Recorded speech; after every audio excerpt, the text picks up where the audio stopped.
Perkenalkan, nama saya Elintiana dengan NIM 22189 dari Prodi Manajemen kelas R kedua. Di sini saya akan membahas atau mempresentasikan kembali materi awal perkuliahan sampai dengan selesai setelah UTS. Video ini dibuat untuk memenuhi tugas ujian akhir semester mata kuliah teori ekonomi dengan dosen pengampu Bapak Muhammad Teguh Setiadi, SEMM, CPNP, CMC, CPGAM, CPLM, CIB. Langsung saja materi yang pertama, yaitu ilmu ekonomi dan ruang lingkupnya. Pengertian ilmu ekonomi.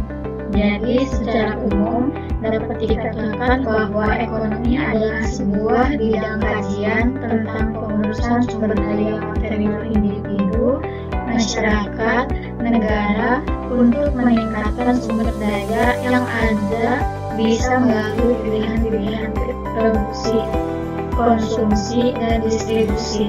Karena ekonomi merupakan ilmu tentang perilaku dan tindakan manusia untuk memenuhi kebutuhan hidupnya yang bervariasi dan berkembang dengan zaman ilmu ekonomi. Ilmu ekonomi memiliki dua lingkup, mikro dan makro, sehingga mudah untuk dipelajari. Keduanya memberikan batasan dan asumsi yang jelas. Selanjutnya ada ruang lingkup ilmu ekonomi. Terbagi menjadi dua, yaitu ekonomi mikro, merupakan cabang ilmu ekonomi yang khusus mempelajari bagian-bagian kecil atau aspek individual dari keseluruhan kegiatan perekonomian. Analisis dalam teori ekonomi makro ada antara lain yaitu meliputi perilaku pembeli atau konsumen dan produsen secara individual di dalam pasar. Jadi, inti dari ekonomi mikro adalah masalah penentuan harga, sehingga ekonomi mikro sering dinamakan dengan teori harga atau price theory. Yang kedua ada ekonomi makro, merupakan cabang ilmu ekonomi yang khusus mempelajari mekanisme bekerjanya perekonomian sebagai suatu keseluruhan atau agregat, berkaitan dengan penggunaan faktor produksi yang tersedia secara efisien agar kemakmuran masyarakat dapat dimaksimumkan. Intinya, ekonomi makro menganalisis penentuan tingkat kegiatan ekonomi yang diukur dari pendapatan, sehingga ekonomi makro sering dinamakan sebagai teori pendapatan atau income theory. Kemudian ada jenis ekonomi. Seperti tadi sudah dijelaskan, yaitu jenis ekonomi ada dua, ekonomi mikro dan ekonomi makro. Selanjutnya ada perbedaan ekonomi mikro dan makro. Ekonomi mikro yang pertama adalah mempelajari perilaku setiap individu, konsumen, pekerja, investor, pemilik tanah, dan pemilik perusahaan yang dikenal pula sebagai agen ekonomi. Yang kedua adalah menerapkan penawaran dan permintaan berdasarkan pada tren pembeli dan penjual. Yang ketiga ada ruang lingkup ekonomi mikro, cenderung lebih spesifik, yaitu tentang teori harga, produksi, dan distribusi. Yang kedua adalah ekonomi makro. Satu, mempelajari perilaku sekumpulan agen ekonomi secara keseluruhan. Yang kedua ada fokus pada berbagai siklus ekonomi seperti siklus utang jangka panjang dan utang jangka pendek. Yang ketiga ada ruang lingkup ekonomi makro jauh lebih luas dan umum, misalnya kebijakan fiskal dan moneter. Materi selanjutnya yaitu perkembangan teori ekonomi. Yang pertama ada pengertian teori ekonomi. Tapi untuk ilmu ekonomi, secara umum ekonomi ini memiliki pengertian sebagai ilmu yang mempelajari bagaimana cara manusia untuk memenuhi kebutuhan hidup mereka dengan menggunakan sumber daya yang tersedia. Segala bentuk usaha dan upaya manusia dalam memenuhi kebutuhan hidup tersebut dalam rangka untuk mendapatkan kesejahteraan hidup.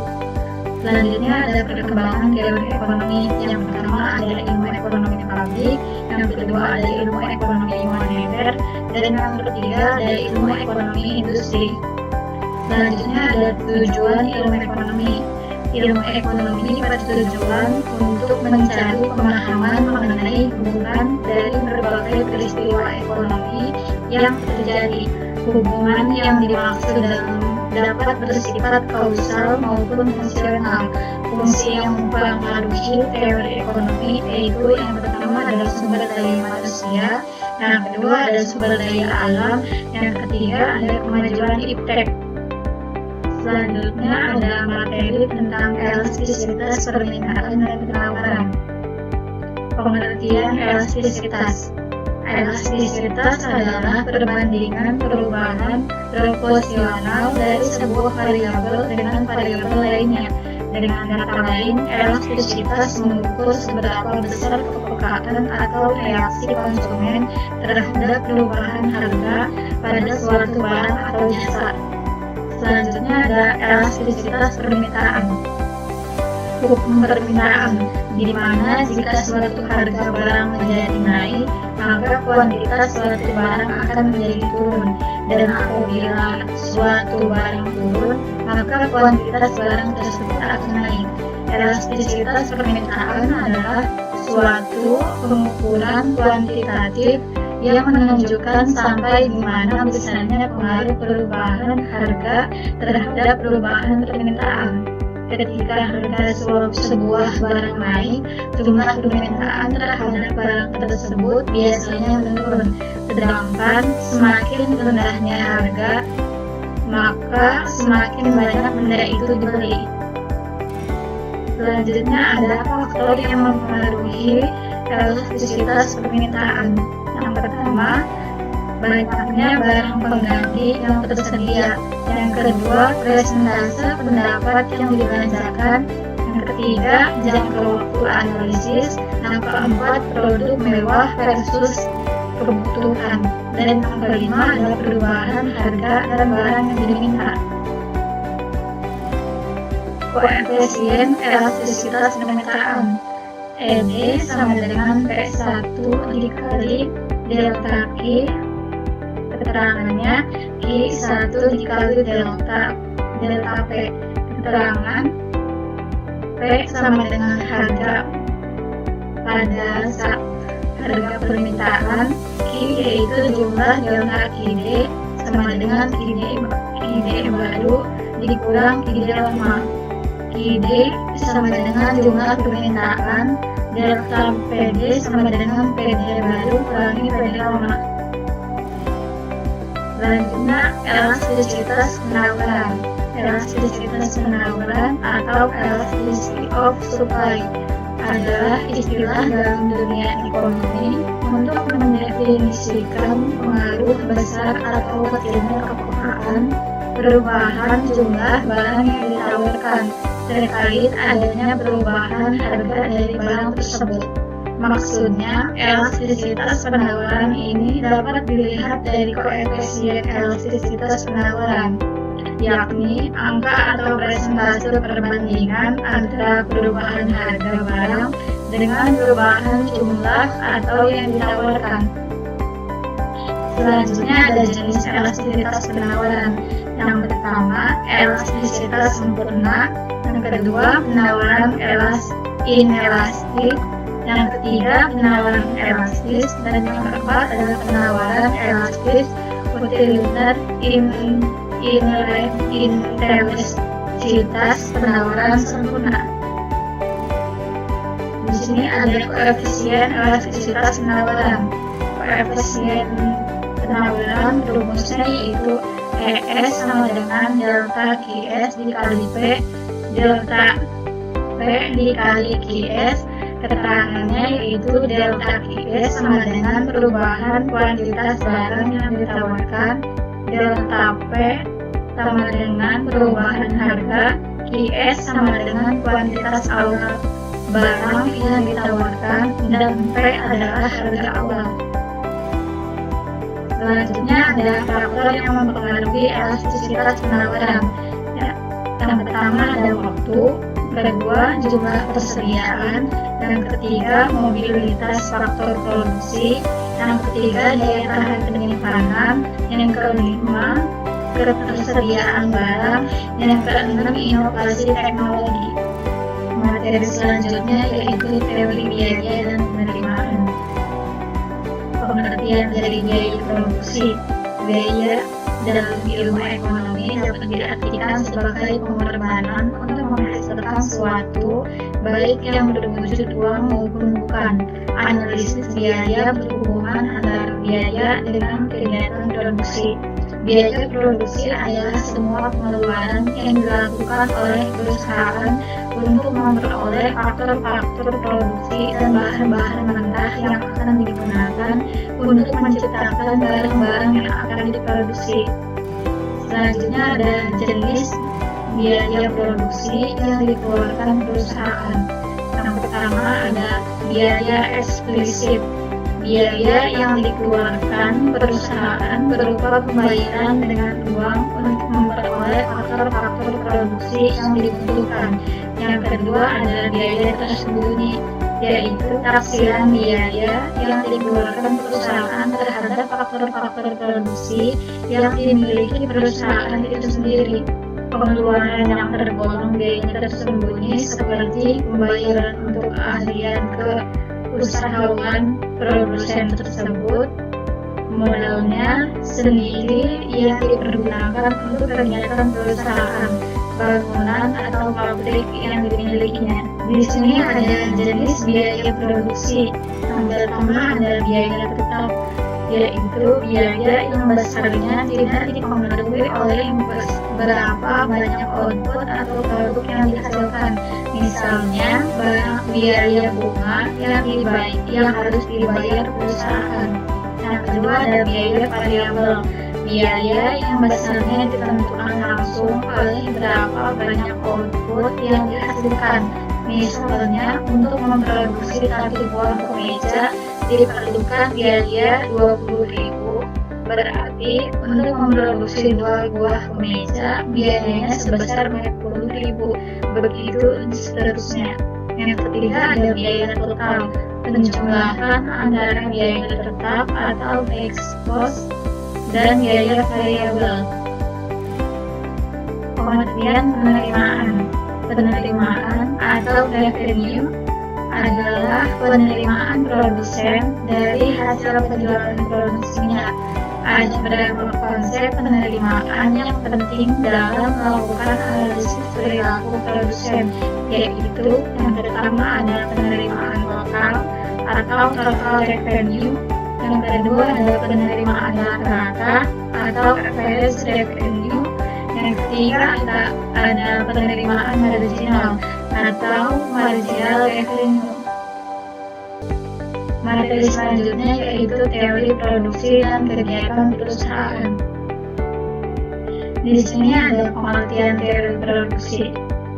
Produksi adalah menciptakan, menghasilkan, dan membuat. Teori produksi adalah teori yang menerangkan sifat hubungan antara tingkat produksi yang akan dicapai dengan jumlah faktor-faktor produksi yang digunakan. Selanjutnya ada bentuk-bentuk organisasi perusahaan. Yang pertama ada perusahaan perseorangan, yang kedua bahan-bahan pemandu atau penolong, yang ketiga perseroan terbatas, keempat perusahaan negara, yang kelima koperasi.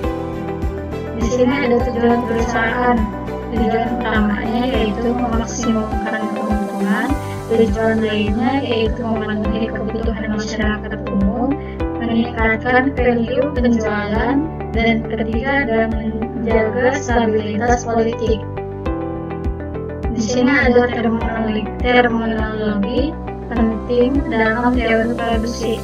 Yang pertama yaitu fungsi produksi, kedua biaya produksi minimum, yang ketiga jangka waktu analisis, yang keempat perusahaan dan industri. Terdapat perbedaan perusahaan dan industri. Yang pertama adalah perusahaan. Perusahaan yaitu suatu badan usaha yang menggunakan faktor-faktor produksi untuk menghasilkan barang-barang yang dibutuhkan masyarakat. Yang kedua ada industri, yaitu kumpulan perusahaan yang menghasilkan barang-barang yang sama dalam satu pasar. Materi selanjutnya yaitu teori perilaku konsumen dan teori biaya produksi. Di sini ada pengertian perilaku konsumen. Perilaku konsumen merupakan proses yang akan dilalui oleh seseorang dalam melakukan kegiatan seperti mencari, membeli, mengevaluasi untuk dikonsumsi memenuhi kebutuhannya. Konsumen dapat diartikan sebagai seorang individu atau organisasi yang memiliki peran berbeda. Contohnya berperan sebagai influencer, buyer atau user, dan seterusnya. Faktor yang mempengaruhi perilaku konsumen. Yang pertama adalah faktor budaya, contohnya kepercayaan, norma, dan adat istiadat. Faktor sosial yaitu contohnya ada kelompok acuan, keluarga, dan pada serta status sosial. Yang ketiga adalah faktor pribadi, contohnya yaitu umur, jenis kelamin, pendidikan, pekerjaan, dan lain-lain. Faktor psikologis, contohnya motivasi, persepsi, pembelajaran, memori, dan sikap. Pengertian teori biaya produksi. Biaya adalah semua pengeluaran yang dapat diukur dengan uang, baik yang telah, sedang, maupun yang akan dikeluarkan untuk menghasilkan suatu produk. Biaya produksi adalah semua pengeluaran yang dilakukan oleh perusahaan untuk memperoleh faktor-faktor produksi dan bahan-bahan mentah yang akan digunakan untuk menciptakan barang-barang yang diproduksi perusahaan tersebut. Unsur-unsur biaya produksi. Yang pertama adalah bahan baku atau bahan dasar termasuk bahan setengah jadi. Yang kedua ada bahan-bahan pembantu atau penolong. Yang ketiga ada upah tenaga kerja. Yang keempat penyusutan peralatan produksi. Yang kelima uang modal dan sewa. Yang keenam ada biaya penunjang. Yang ketujuh ada biaya pemasaran. Berdasarkan jangka waktu, biaya produksi dapat dibagi menjadi dua, yaitu yang pertama biaya produksi jangka pendek dan biaya produksi jangka panjang. Perilaku konsumen dapat mempengaruhi biaya produksi. Yang pertama, permintaan terhadap produk. Jika permintaan meningkat, maka perusahaan perlu meningkatkan produksi untuk memenuhi permintaan tersebut. Preferensi konsumen. Jika konsumen lebih menyukai produk yang berkualitas tinggi, maka perusahaan perlu menggunakan bahan baku dan tenaga kerja yang berkualitas tinggi. Terakhir, ketentuan pemerintah. Jika pemerintah mengeluarkan standar keamanan baru untuk produk tertentu, maka perusahaan perlu mengeluarkan biaya tambahan untuk memenuhi standar tersebut. Struktur pasar. Pengertian dari struktur pasar yaitu struktur pasar adalah sebuah variabel untuk menunjukkan karakteristik kondisi suatu pasar, mulai dari jumlah pembeli, penjualannya, keadaan produk, sampai tangan semua pasar. Kaitannya erat dengan jumlah dan ukuran distribusi perusahaan ke dalam pasar. Selanjutnya adalah fungsi struktur pasar. Yang pertama, meningkatkan efisiensi. Kedua, meningkatkan inovasi. Yang ketiga, meningkatkan kesejahteraan umum. Di sini ada struktur pasar dibedakan menjadi dua, pasar persaingan sempurna dan pasar persaingan tidak sempurna. Pasar persaingan sempurna yaitu adalah pasar yang di dalamnya terdapat banyak penjual dan pembeli. Namun demikian, kedua pihak tidak dapat mempengaruhi harga karena harga telah ditentukan oleh pasar itu sendiri atau keseluruhan permintaan dan penawaran. Ciri-ciri pasar persaingan sempurna: jumlah penjual dan pembeli banyak. Yang kedua, ada barang atau jasa yang diperjualbelikan bersifat homogen. Ketiga, harga ditentukan oleh mekanisme pasar. Yang keempat, adanya kebebasan untuk mengambil keputusan.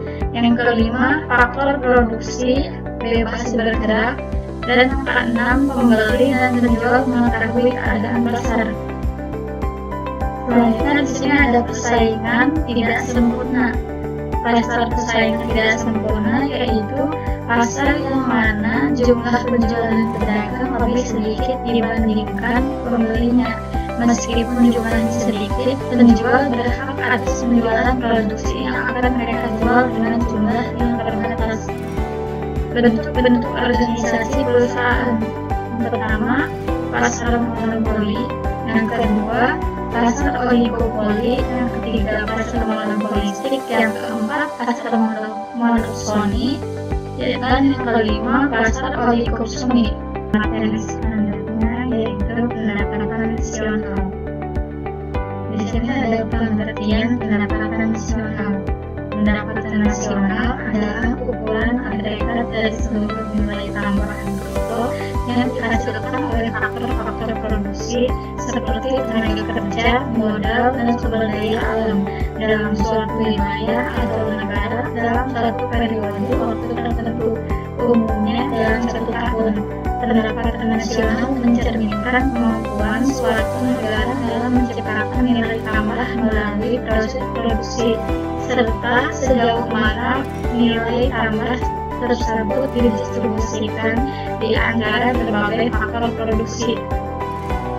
Selanjutnya, jenis-jenis pendapatan nasional, yaitu yang pertama ada gaji dan upah, yang kedua keuntungan, ketiga sewa, keempat bunga, kelima pajak, keenam subsidi dan transfer, dan yang ketujuh ada pendapatan neto dari luar negeri.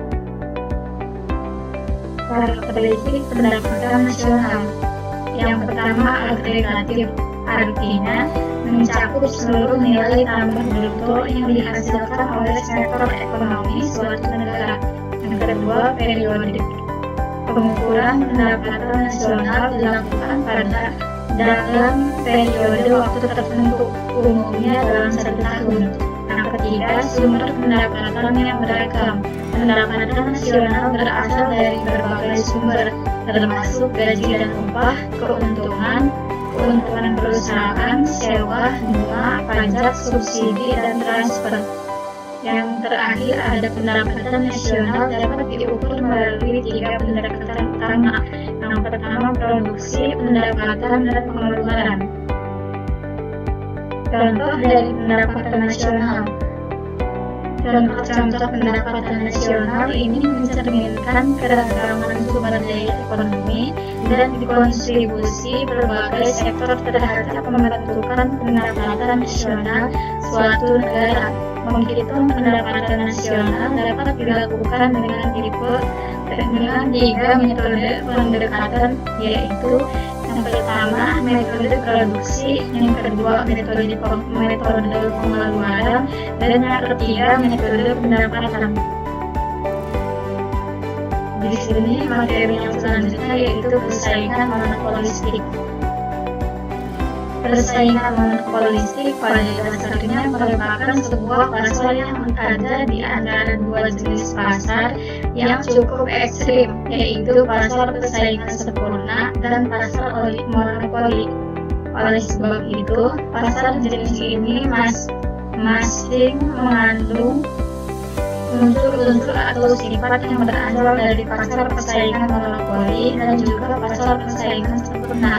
Dengan kata lain, pasar persaingan monopolistik dapat diartikan sebagai sebuah pasar yang mana memiliki banyak penjual atau produsen yang memproduksi produk yang beragam. Ciri-ciri dari pasar monopolistik yaitu memiliki jumlah produsen yang sangat banyak. Yang kedua, diferensiasi produk. Yang ketiga, persaingan produsen tidak berdasarkan pada harga. Yang keempat, kebebasan produsen baru untuk keluar dan masuk pasar. Yang kelima, ada perkembangan teknologi dan inovasi. Dua keuntungan dalam pasar persaingan monopolistik, yaitu memaksimalkan keuntungan dalam jangka pendek dan memaksimalkan keuntungan jangka panjang. Di sini ada ketidakefisienan di dalam pasar persaingan monopolistik. Ada dua penyebab mengapa ketidakefisienan muncul di dalam pasar persaingan monopolistik. Yang pertama, karena harga jual yang lebih tinggi, yang lebih besar dibandingkan dengan harga marginal. Yang kedua, kapasitas yang terlalu berlebih.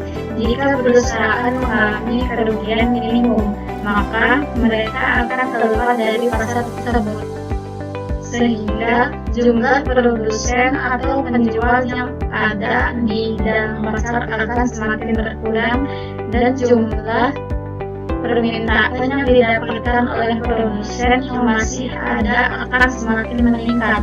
Dengan keluarnya produsen-produsen dari pasar, maka hal ini akan terus berlangsung sampai produsen memperoleh keuntungan yang normal. Dalam situasi seperti ini, tidak akan ada lagi produsen yang masuk ke dalam pasar dan tidak ada lagi perusahaan yang keluar dari pasar itu. Itulah yang disebut dengan keseimbangan jangka panjang perusahaan dalam pasar persaingan monopolistik. Di sini ada kelebihan pasar monopolistik. Yang pertama, ada banyaknya perusahaan di dalam pasar akan memberikan keuntungan tersendiri untuk para konsumen dalam memilih barang atau produk yang terbaik bagi mereka. Yang kedua, adanya kebebasan untuk keluar masuk untuk para produsen. Yang ketiga, terdapat diferensiasi produk yang bisa mendorong para konsumen untuk lebih teliti dalam memilih produk yang nantinya akan dibeli dan bisa membuat setiap konsumen bisa lebih selektif terhadap produk yang akan dipilih. Yang keempat, adalah pasar tersebut relatif cukup mudah kita jumpai karena sebagian besar kebutuhan sehari-hari ada di dalam pasar monopolistik. Di sini juga ada kurang monopolistik, pasar persaingan monopolistik. Yang pertama, pasar persaingan monopolistik memiliki tingkat persaingan yang cukup tinggi baik dalam hal harga, kualitas maupun layanan. Dibutuhkan modal yang cukup besar untuk dapat masuk ke dalam pasar tersebut, sebab para pemilik usaha yang ada di dalamnya mempunyai skala ekonomi yang tinggi. Yang ketiga, pasar ini bisa mendorong berbagai perusahaan untuk selalu memberikan inovasi. Di sini ada faktor pasar monopoli. Yang pertama, memiliki sumber daya, yang kedua skala ekonomis, dan yang ketiga pendapatan hak monopoli dari pemerintah, yaitu perusahaan yang dibuat oleh pemerintah juga dapat menciptakan kekuatan monopoli. Contohnya tentang peraturan hak cipta dan hak paten. Cipta dan hak paten adalah jaminan hukum yang bermanfaat untuk menghindari adanya penjiplakan sebuah usaha untuk mengembangkan jenis teknologi guna bisa menciptakan produk baru atau memberikan keuntungan untuk perusahaan itu sendiri, sehingga teknologi tersebut dilarang dan pihak pemerintah memberikan sanksi ataupun hukuman kepada perusahaan yang melakukan plagiat atau penciptakan tersebut. Contoh pasar monopolistik: pabrik rokok. Pabrik rokok seperti Jarum, Gudang Garam, Ji Samsu, dan lainnya sama-sama produksi rokok, tapi setiap perusahaan punya ciri khasnya masing-masing. Bahkan harga yang dipatok oleh masing-masing perusahaan juga berbeda-beda. Tidak ada standar yang bisa membutuhkan bahwa harga dari produk tersebut harus sama atau seragam. Selain itu, setiap perusahaan punya kuasa untuk mempengaruhi pasar menggunakan produk yang dimiliki. Akan tetapi, mereka tidak bisa memberikan pengaruh harga kepada keseluruhan harga pasar ataupun harga yang ditetapkan oleh pesaingnya. Adapun perbedaan antara lain yaitu yang dapat kita lihat dari semua contoh produk dari pabrik di atas adalah mengenai racikan toko, tampilan, desain kemasan, dan juga varian rasa yang disediakan. Kemudian, jumlah batang rokok yang ada di dalam kemasan juga bergantung dari masing-masing pabrik. Perbedaan antara persaingan monopolistik dan persaingan sempurna. Dalam persaingan sempurna, produk yang ditawarkan pesaing adalah barang yang sama. Jika salah satu pesaing menaikkan harganya, ia akan kehilangan seluruh pangsa pasarnya karena kekuatan permintaan dan penawaran pasar di mana harga tidak ditentukan oleh perusahaan dan penjual menerima harga yang ditentukan oleh aktivitas pasar. Sedangkan dalam persaingan monopolistik, kekuatan penawaran dan permintaan tidak menentukan harga. Perusahaan menjual produk yang serupa namun berbeda sehingga perusahaan menentukan harganya. Diferensiasi produk merupakan ciri utama persaingan monopolistik, di mana produk dipasarkan berdasarkan kualitas atau merek, permintaan sangat elastis, dan perubahan harga apapun dapat menyebabkan permintaan berpindah dari satu pesaing ke pesaing lainnya. Materi selanjutnya yaitu pasar bebas dan kebijakan pemerintah. Di sini ada pengertian pasar bebas. Pasar bebas adalah suatu kondisi jual beli yang ideal berdasarkan mekanisme penawaran dan permintaan tanpa terkait dengan kebijakan manapun maupun sistem ekonomi suatu negara. Jadi, pedagang dan pembelilah yang mengatur segala sesuatu terkait transaksi mereka. Di sini ada ciri-ciri pasar bebas. Yang pertama, semua sumber beserta alat produksi dapat bebas dimiliki oleh dan diatur oleh semua pihak. Yang kedua, terdapat pembagian kelas-kelas pekerja dan pemilik modal dalam sistem perekonomian. Yang ketiga, persaingan ketat antara perusahaan demi mencapai keuntungan sebanyak mungkin. Yang keempat adalah campur tangan pemerintah dalam mekanisme pasar semakin dibatasi atau bahkan tidak ada sama sekali. Yang kelima adalah para produsen bebas menentukan harga dan target pasar mereka. Di sini ada dampak pasar bebas. Yang pertama ada dampak positif.